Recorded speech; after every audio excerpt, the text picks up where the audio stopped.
Stephenem Doig je americký investigativní reportér a držitel Pulitzerovy ceny za službu veřejnosti. V současné době je učitelem na státní univerzitě v Arizoně a pro tento semestr přijel pozvání Masarykovy univerzity přednášet i na Fakultě sociálních studií. Při této příležitosti jsme si ho pozvali k nám do studia. Where did this idea of becoming a journalist came from? How old you were?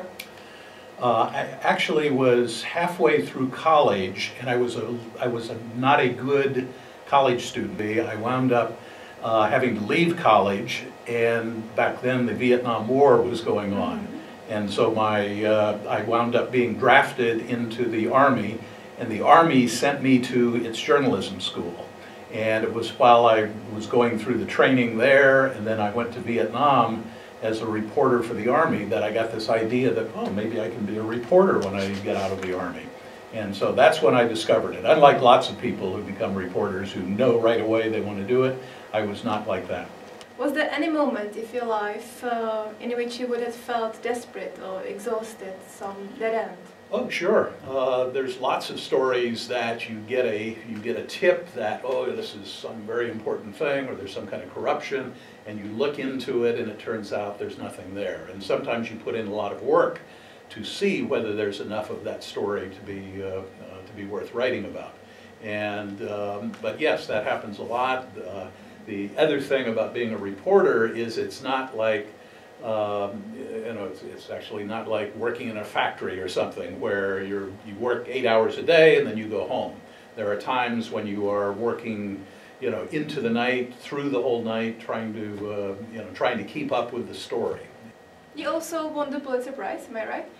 Could you describe the issue that you wrote about, thanks Sure. to which you... Right. I was part of a team that won the Pulitzer. It wasn't all me, but I did have a significant role.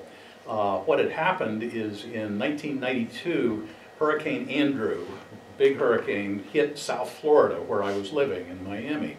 And more than 80,000 homes were badly damaged or destroyed by Hurricane Andrew, including mine.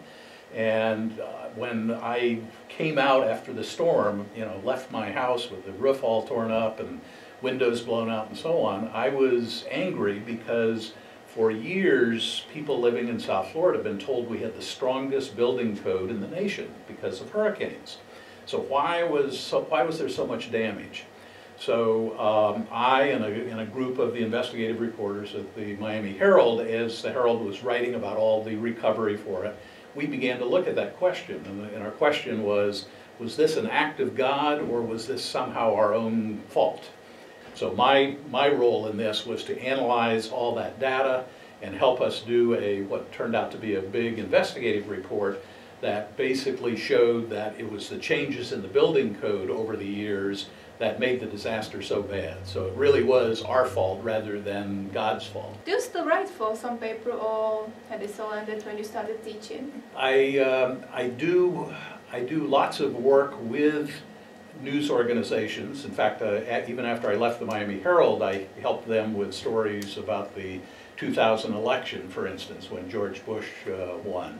I'm not directly connected with any newsrooms anymore, but I'm frequently a consultant. I get calls from reporters who need help with data, which is my particular specialty. So I still get a chance to do real journalism with them. What is the most common piece of advice that you give to these reporters? Good question. I wish I'd thought about that one in advance. I guess I would say the best advice I can give is every reporter ought to be very confident that the work that they are doing is as important as anybody that they are talking to. So even if you are talking to the governor, the mayor, the president of your own country, the reporter has to have that confidence that their job of getting answers for their readers or their viewers is every bit as important as that. Many people around the globe started to search information on social media, also on the internet in general. Sure. And also they became skeptical towards traditional media. Who do you think is there to blame, or what went wrong? Well, one of the things society is going to have to learn to adjust to is the flood of information that is available thanks to the internet and social media. That's a good thing. But too much of the population isn't able to distinguish between news that has been carefully evaluated and fact-checked and so on, and things that are just being made up. So that idea of, I guess, media literacy, the ability to look at something critically and say, gee, I wonder if this is true, maybe I ought to check other sources. Not enough people are doing that yet. I think we'll start learning to do that, particularly as we have problems. But right now there's a flood of information, and some percentage of that is not even real news. It's just made up. Thank you very much for your time. My pleasure. Yeah, thank you for your good questions.